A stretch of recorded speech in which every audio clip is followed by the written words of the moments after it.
10 no caderno, né, professor? Não, 10 do didático Vixe. é só para marcar um xizinho aí no livro. E não tem o do caderno também, não? Não, só a parte de cima, só, interpretando documentos. Essa parte de baixo, a gente vai conversar sobre ela agora. Vamos esperar que está chegando A parte de baixo. troca de ideias. A gente vai conversar sobre ela agora. Teria que mandar só Vai a ter que foto. escrever? Oi? Vai ter que Teria se a escrever essa troca de se a gente ideias? tivesse na sala presencial, a gente responderia no caderno, né? Como a gente está virtual, a gente conversa mesmo. Responde aí Ah, então, conversando, trocando as ideias entre a gente. Pode ser? pode ser.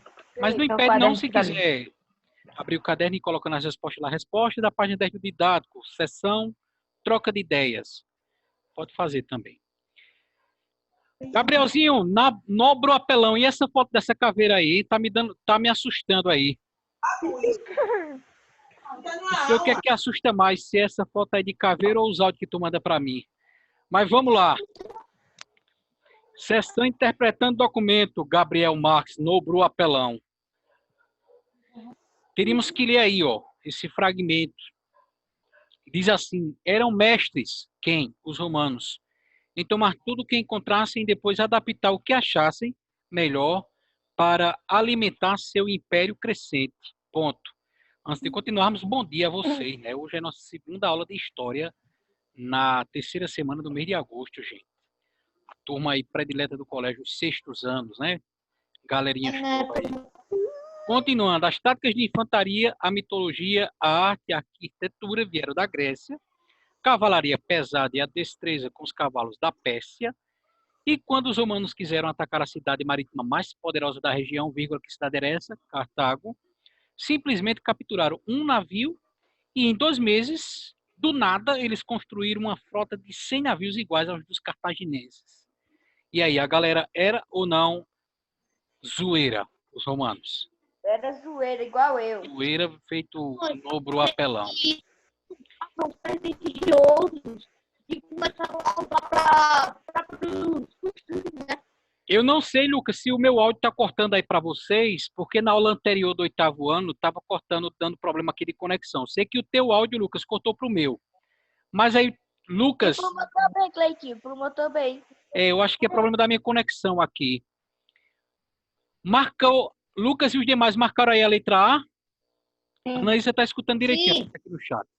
Beleza. Então, segundo o historiador, entre as habilidades a seguir, qual a maior habilidade dos romanos?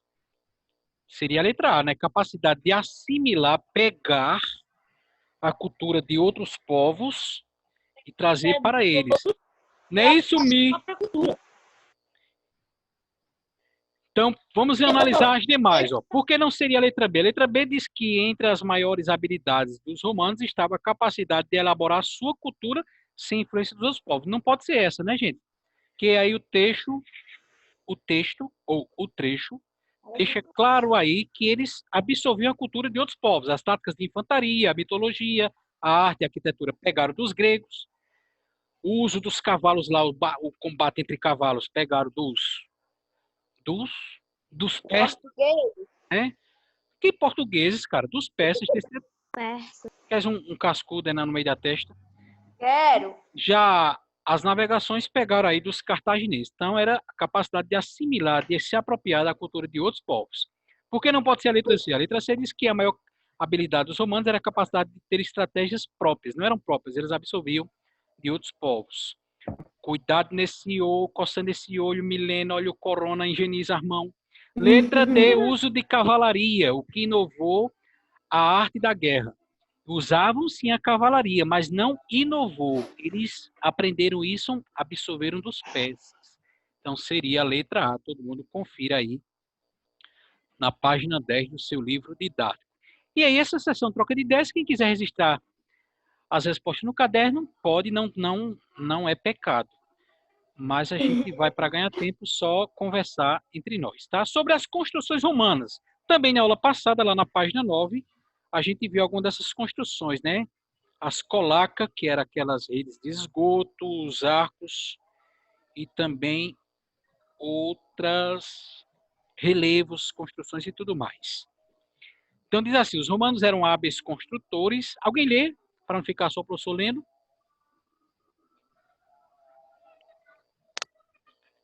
A janelinha verde. Mais alto. Os romanos eram hábeis construtores e engenheiros como em tudo que faziam. Também na construção eram matriculosos Meticuloso, ou seja, nos pequenos detalhes. e determinados. Achavam que seu império duraria para sempre, e o mesmo deveria acontecer com suas edificações. Algumas de fato permaneceram. Permanecem até hoje. Suas pontes e aquedutos eram muito mais sólidos que o necessário, e a rede de água e esgotos de Roma era bem mais construída que qualquer outra seria feita na Europa. Até o século XXI. 19, Gabrielzinho, pelo amor de Jesus. Ah, Nas 19. províncias. Nas províncias, boa parte do trabalho de construção era executada pelas legiões. O trabalho que um soldado romano realizava com a pá e a colher de pedreiro era tão importante para a defesa do império quanto o que fazia com a lança e a espada. Valeu, Nobru Apelão. Primeira pergunta aí pra gente conversar, Mia. Ajeita aí os cabelos. Qual era o trabalho que o soldado romano realizava com a lança e a espada? Pedreiro. Com a lança e a espada, ele construía? Não, lutava. Lutava, defendia os limites dos territórios, das invasões, os limites do império. Segundo, agora, o trabalho que ele realizava com a pá e a colher de pedreiro, aí sim construía, né? As mesmas legiões que avançavam os territórios também construíam defesas nesses lugares. Terceira pergunta, qual desses dois trabalhos realizados era o mais importante? O da primeira resposta, com a lança e espada para defender, ou o segundo trabalho com a pá e a colher para construir? Qual era o mais importante? O segundo. Vamos ver. A minha resposta, professor. Vai, Ana. Ambos, pois os dois trabalhos realizados pelos soldados eram muito importantes para a defesa do Império Romano. Olha que palavra bonita a Anaís usou. Ambos, os dois, né? Porque todos os dois eram importantes. O texto vai dizer isso aí. Tem uma partezinha que ele fala isso, não é isso? O trabalho que um soldado realizava com a pá e a colher era tão importante para a defesa quanto o que fazia com a lança e a espada. Ambos, muito bem, os dois eram importantes. Porque não bastava avançar um território e deixar aquele território ali vulnerável, sem defesa, né? Então era preciso construir uma torre, um muro, um aqueduto para levar água, um arco ali de triunfo. Então, ambos os trabalhos, muito bem, Ana, eram importantes. E aí, dando continuidade, ele pede, peguem aí um lápis, a caneta, para a gente responder essa página 11 no livro, hein? Ele pediria para a gente fazer uma pesquisazinha sobre algumas construções inspiradas nos edifícios romanos. A gente pode aí preencher no livro de vocês estádios, como o Estádio da Água, né? Aqui em Garanhuns lembra. E quase toda cidade tem ali um campo de futebol que lembra para a gente ali os circos, os estádios romanos, o Coliseu, aquela arquibancada em volta daquela arena. É claro que hoje não é mais de luta, é de jogo, mas na época dos romanos era de luta. Tinham também jogos, corridas e tudo mais. Então, pode preencher aí no livro, na página 11. Peguem a lápis, caneta, botem aí nas linhas, estádios, teatros, colunas, tudo isso são exemplos de edificações inspiradas nas construções gregas. Então, estádios, teatros, colunas, etc.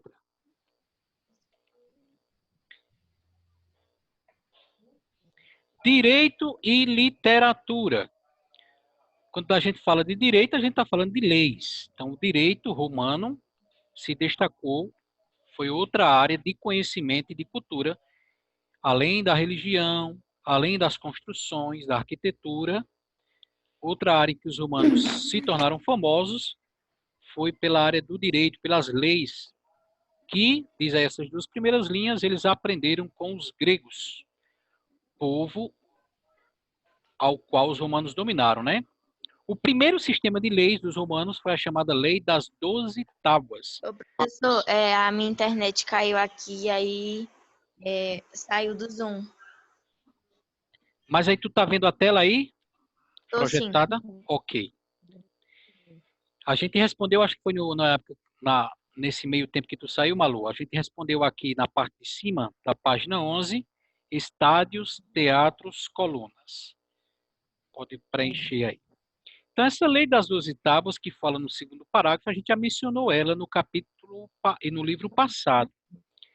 Elas foram substituídas, melhor dizendo, pelos editos dos pretores. Também no livro passado a gente estudou os magistrados, os questores, os censores, os cônsules, aquele grupo que governava na República, chamado de magistrados. Então, havia também ali nesse grupo de magistrados, esse grupo que ajudava a governar na República, os pretores.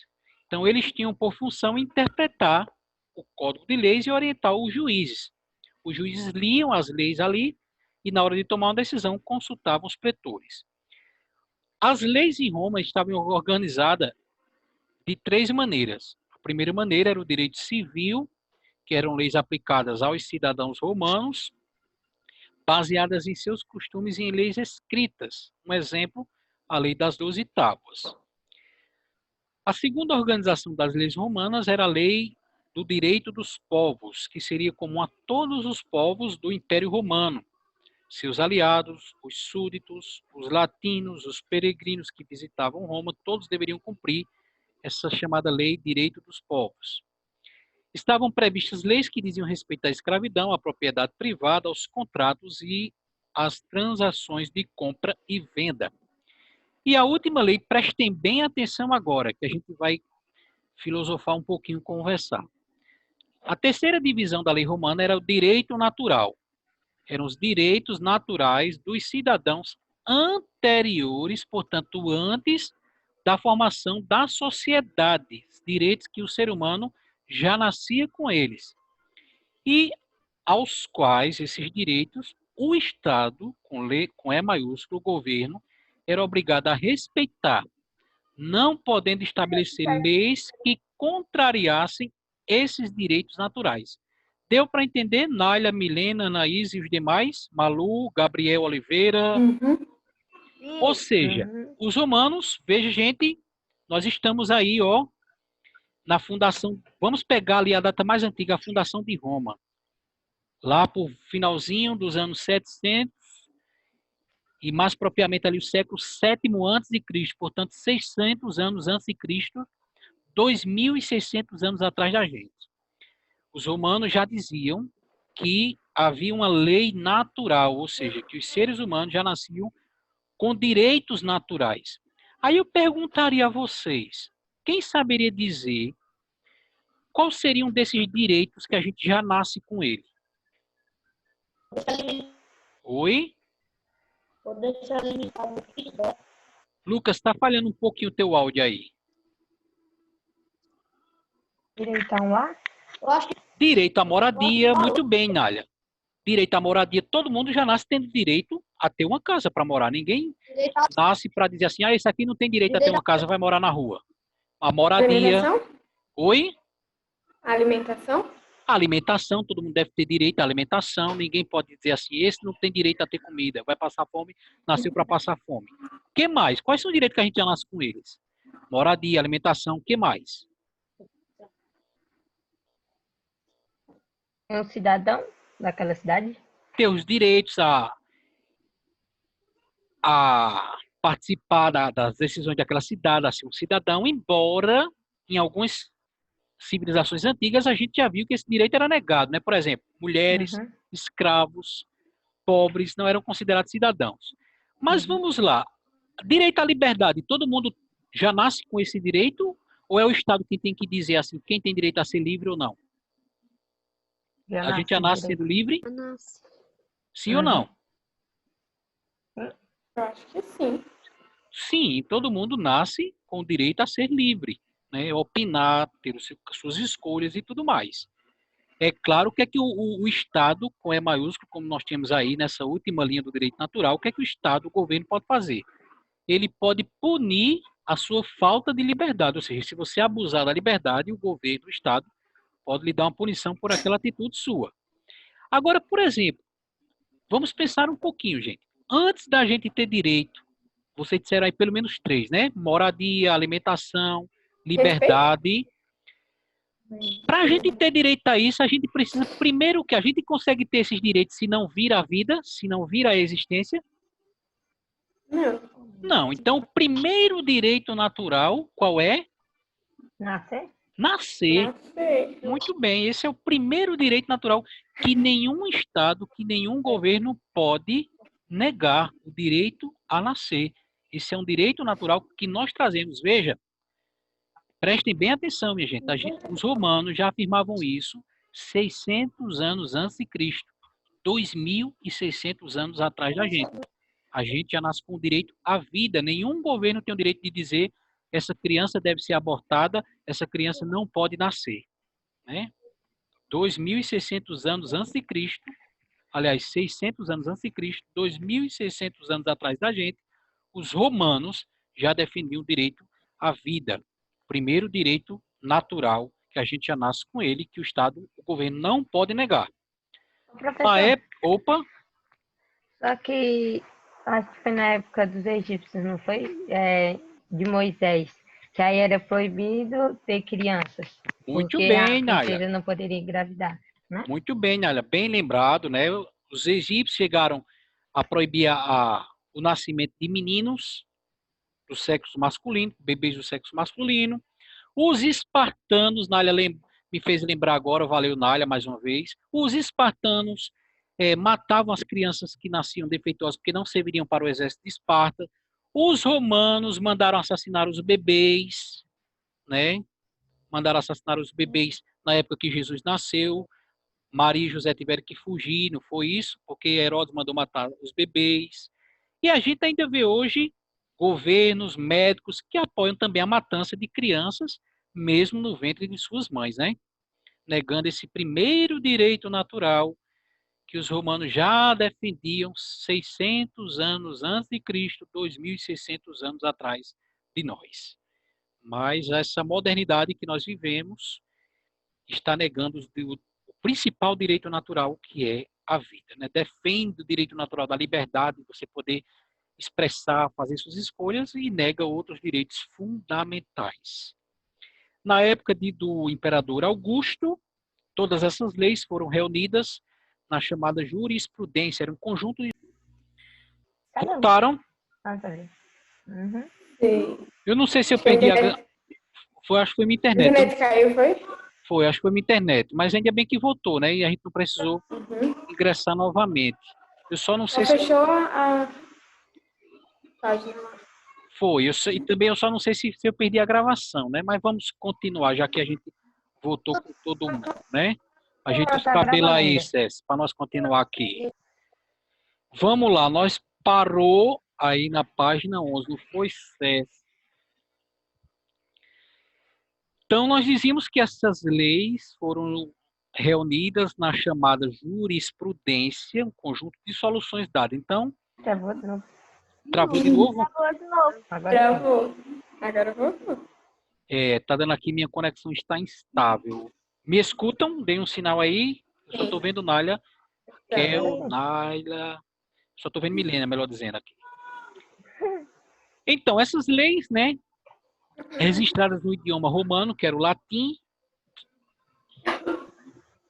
Por isso que um dia, futuramente, quando Milena for ser uma advogada, eita, Milena, não sei não, que esses espirra aí, vou até pegar minha máscara aqui para me proteger, né, rapaz? Porque senão, aí eu não sei não, hein, Milena? Então, Se um dia futuramente vocês forem estudar direito, vocês vão ver que tem muitas leis, expressões das leis na área do direito que são em latim, ou seja, ainda essa herança legada pelos romanos. Alguém leu o último parágrafo da página 11? Eu leio. Vai! Cadê? Com a expansão de Roma, suas leis foram levadas a vários locais, tornando-se muito conhecidas. Mesmo após o fim do Império Romano, a forma como o direito romano se organizava foi mantida pelos povos locais ou pelos povos bárbaros que chegaram a essas regiões.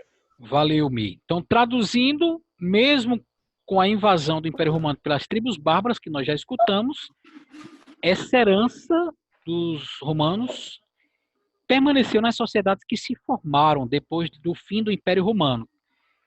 Sociedades essas que se formaram depois do fim do Império Romano, que a gente vai estudar mais à frente. Na página 12, nós temos aí alguns intelectuais romanos. O primeiro deles, mencionado aí, esse que aparece, né, com essas botas aí sentado lendo um livro.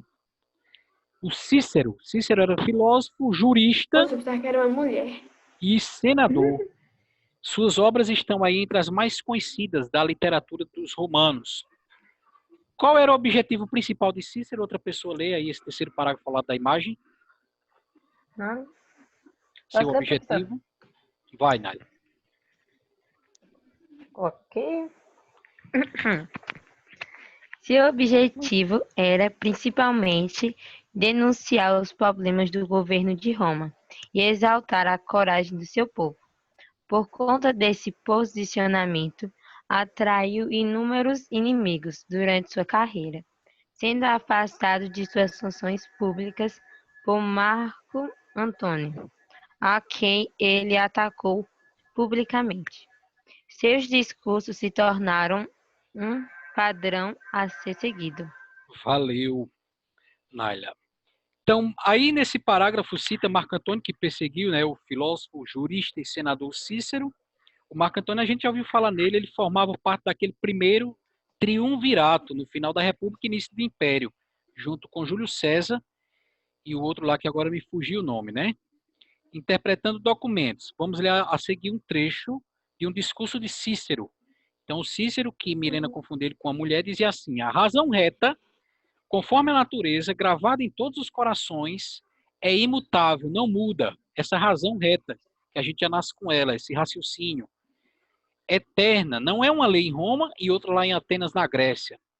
Não é uma antes e outra depois, mas é única, una, não muda, é imutável, entre todos os povos e todos os tempos. Traduzindo, o Cícero dizia que a gente já nasce com uma lei interna, que é a lei da razão. Todo mundo já sabe o que é certo e o que é errado. Não é não, Raquel, LG, Canoves, TV, Milena? Se Nália ou Cecília, Núbia diz assim, não faça isso, aí a mamãe sai de casa. Aí, porque a mamãe não tá, eu vou fazer. É assim, Clarinha, Cláudia, Beatriz, Anaísa, Iris, seu Gabriel. Quando Rômulo sai de casa, teu pai vai fazer, Romualdo, teu pai, sai de casa, vai fazer porque o responsável não tá, Terezinha, Malu, Letícia, é assim? Não. Não, Não. porque existe uma lei, uma razão, a qual não muda, onde você nascer, todo mundo sabe o que é certo e o que é errado, e deve se guiar antes de ter uma regra, né, de ter uma lei impedindo, todo mundo sabe o que é certo e o que é errado para fazer. A Anaísa disse, confirmou aqui no chat que não. Né? Senão a mamãe dela pega, ó, se souber depois, hein, Milena? Fez as escondidas, né? Eu saí, você aprontou. Eu disse que não era para ir para casa da coleguinha, e você foi. E não era para pegar o celular, que era para desligar a televisão cedo, e tome. Sobre qual... E aí vamos perguntar o seguinte, Gabrielzinho. Tu caiu, foi? Para responder essa perguntinha aí, gente, da página 12, a gente tem que lembrar daquelas leis que estão lá aquela divisão das leis que está na página 11. Ele está perguntando o seguinte, daquela divisão que tem na página 11, direito civil, direito dos povos e direito natural, Cícero está falando de qual das três divisões? Do direito civil, do direito dos povos ou do direito natural? Natural. Do direito natural, muito bem. Então responda aí nessas duas linhas. Sobre qual divisão do direito Cícero está discussando? Do direito natural. Por quê? Pois ele diz que já nascemos com a razão. Então, seria essa a resposta da página 12. Do direito natural, vírgula. Gabriel Nobruzeira. Cadê o livro para responder, Gabriel Nobruzeira? Como é que se já assiste aula deitado, Gabriel Nobruzeira? Pega o livro para responder, cara. Página 12 do livro didático. Responde aí. Sobre o direito natural, vírgula, porque já nascemos com a razão. Leitinho, Sim. pra mim o senhor tá travando. Mas, rapaz, eu acho que é tua internet. Aí tu também tá deitado, aí tua internet fica caindo, né? Nós já chegamos aqui nos 10 últimos minutos, vamos terminar essa página 12. Aliás, eu acho que dá tempo de terminar todo o assunto. Só falta um parágrafo. Esses dois e mais um da página 13. Vamos correr aqui contra o tempo. Diz assim, abaixo da resposta que eu acredito que todos tenham respondido aí, né? Sobre qual divisão do direito Cícero está discussando, sobre o direito natural, porque, vírgula, porque já nascemos com a razão. Além dos discursos, minha internet está instável, está dizendo aqui na tela. Além dos discursos políticos e filosóficos, Cícero também escreveu obras teatrais com destaque para as comédias, que eram situações engraçadas que criticavam o modo de vida dos romanos. As comédias, que eram uma forma de teatro que os gregos já faziam. Próximo parágrafo nos diz que mesmo com os povos que os romanos denominavam bárbaros, ocorreram também trocas culturais, ou seja, os romanos aprenderam algumas coisas com eles. Todos esses contatos geraram a criação de culturas riquíssimas e com traços comuns. Apesar do fim do Império Romano, muito da cultura dos romanos, já dissemos, foi preservada e influenciou as sociedades atuais. A expressão moral da história vem das fábulas que os romanos contavam. A próxima página 13, para nós concluirmos, nos vai falar de Vigílio, um importante escritor romano que escreveu muitas dessas fábulas romanas, exaltando o povo romano. E aqui nós temos, na janelinha verde da página 13, um trechinho de um escrito do Vigílio.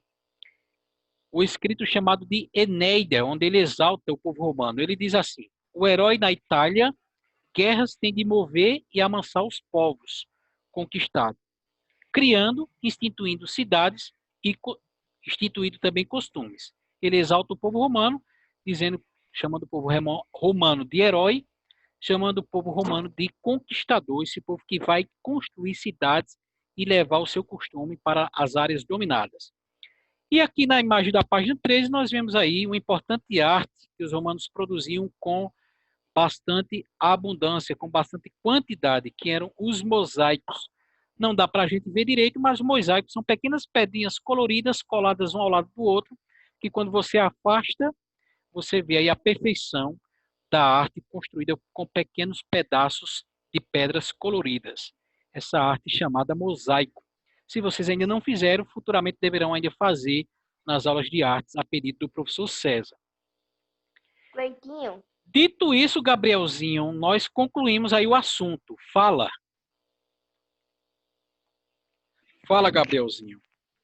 a sua internet tá bugando demais. Pois é, rapaz. Mas eu acho que deu para acompanhar. Se não deu, retoma a gravação que vai ser lançada lá no YouTube. Para casa, página 14 do livro didático. Ok? Deixa eu ver. Ok. Então, gente, tirem uma foto só no modo retrato, na vertical, e mandem lá no Classroom, a página 14 do livro didático. Até o E... dia. Oi? O dia. Até o meio-dia de sexta-feira. Não deixem para mandar depois que o professor fizer aquele lembrete no grupo, hein? Certo. Página 14, na vertical, modo retrato, lá pelo Classroom, página 14 do didático. Vou tentar Bom ver fazer vocês. Bom restante de terça-feira. É só para marcar X. Cuidado aí para alguém não marcar letras, não marcar com a letra C, hein? Vamos deixar essas lembranças para outros momentos, hein, Terezinha? Marcar com a letra C. Tem gente que ao invés de marcar um X, marca lá a alternativa com a letra C. Não sei de quem é o nome que estão lembrando. Mas marque aí, só marcar um xizinho aí. 7 perguntinhas e marcar X, página 14 do livro didático, na vertical. Enviar lá pelo Classroom. Bom restante de terça, bom restante de semana. Bom vê-los. Tchau. Tchau, Cleitinho. Valeu. Bye.